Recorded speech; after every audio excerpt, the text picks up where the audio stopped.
Coming up on the early edition, we will tell you why residents of the Desert Southwest celebrated Oktoberfest in January. That's next. Plus, new dash cam video showing an officer saving the day during a medical emergency. The full story next. Also on News 11, administrators at a high school in Arizona are outraged after a racially offensive picture surfaces showing their students wearing a racial slur. What they're planning on doing next on the early edition, which begins right now. Live from the KYMA studios, covering Yuma and the Imperial Valley, this is the early edition on KYMA News 11. Thank you for joining us on the early edition. I'm Molly Lange. Administrators at a high school in Arizona are outraged after a racially offensive picture showing 6 of its students wearing t-shirts that spell out a racial slur. As Jason Valentine reports, the students are facing disciplinary action for this stunt. And new dash cam video from the Tucson Police Department shows an officer saving the day during a medical emergency. Whitney Clark spoke to him about his quick thinking and how that may have helped save her life.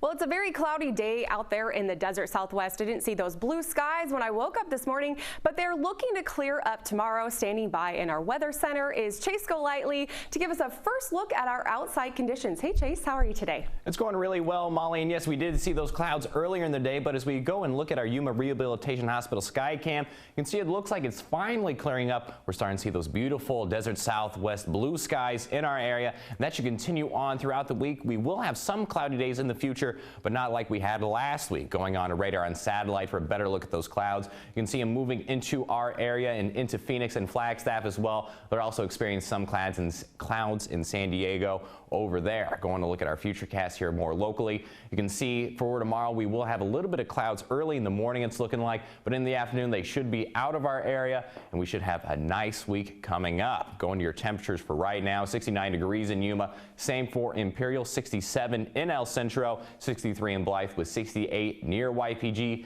And it looks like our temperatures will steadily increase throughout the week, and we're looking to have a day in the 80s coming up. So we look forward to night nice and clear tomorrow. Like we said, we're going to experience some clouds in the morning, but by 5 o'clock in the afternoon on your Sunday, we should be nice and sunny. And down the road, like I said, maybe a couple days with some clouds, but we're looking to be mostly sunny. I'll give you a full look at your weather forecast coming up in just a little bit. Looking forward to that, Chase. Thank you so much. Well, today, residents of our area were celebrating Oktoberfest in January. News 11's Phoenix O'Connor joins us in the studio to tell us why they are choosing to celebrate 9 months early. Phoenix.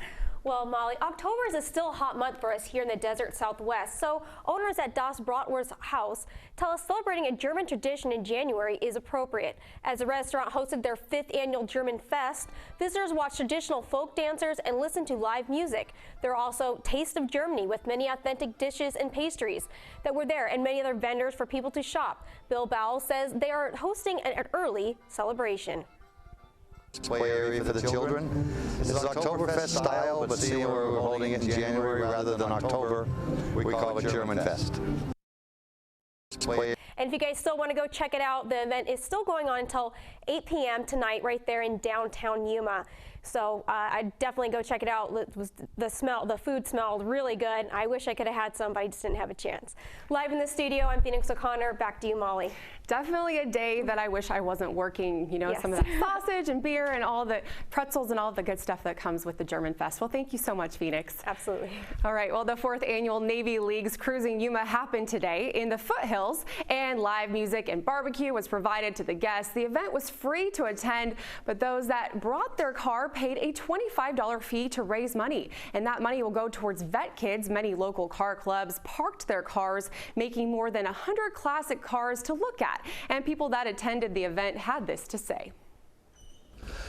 They put on a great event. You know, the lunch is good, good facility. This is a great place to park your cars. Really nice cars, and to participate if possible in supporting the Navy League.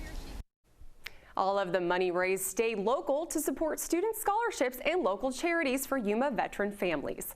Well, coming up after the break, hundreds gathered in Montreal yesterday for the funeral of Celine Dion's late husband. We'll bring you the full story, and we'll bring you an up-close close interview with the Democratic candidate running for the U.S. Senate for the state of Arizona. She talked about what she plans on bringing to the table if elected. That's next.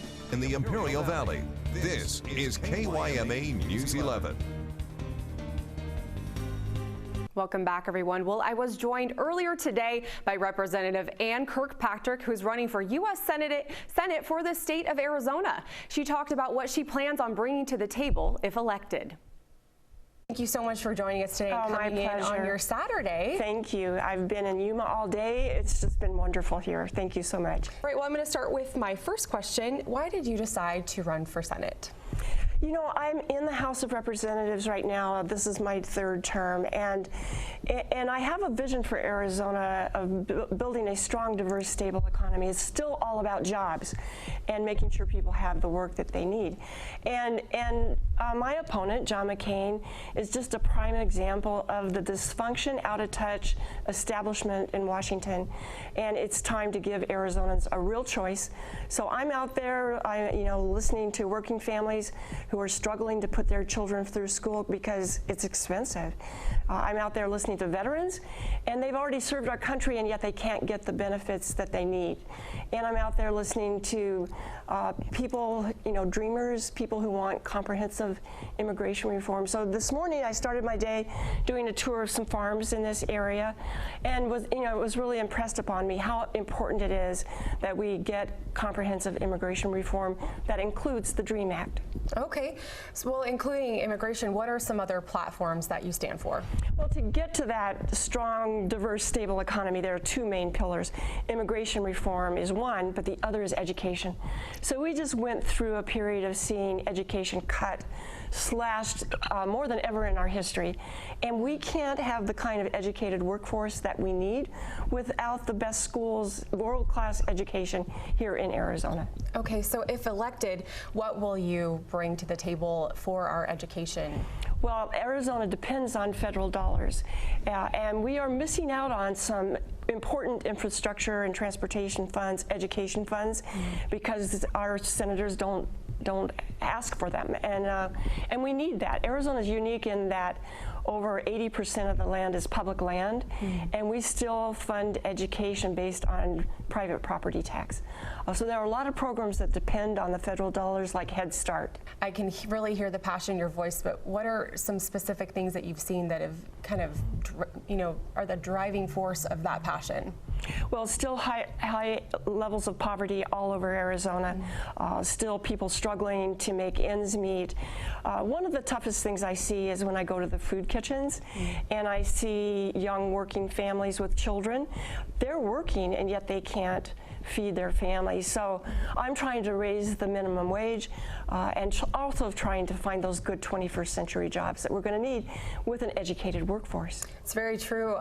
It seems that most people are in debt with school loans. They pay all that money to go to school, and then they become what is known as the working poor. That's right. Yeah, I'm very much a proponent of doing something about high interest rates for student loans and also making education affordable.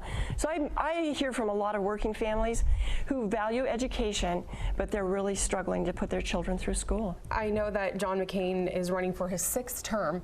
So what can you bring to the table that he can't? Well, again, going all over the state of Arizona and hear from so many people who say, look, I respect John McCain's service, but it's time for a change. Okay. Do they get into more detail? They do. I because I'm a native Arizona and I was born and raised on the White Mountain Apache Nation up in the White Mountains, and I always put Arizona first.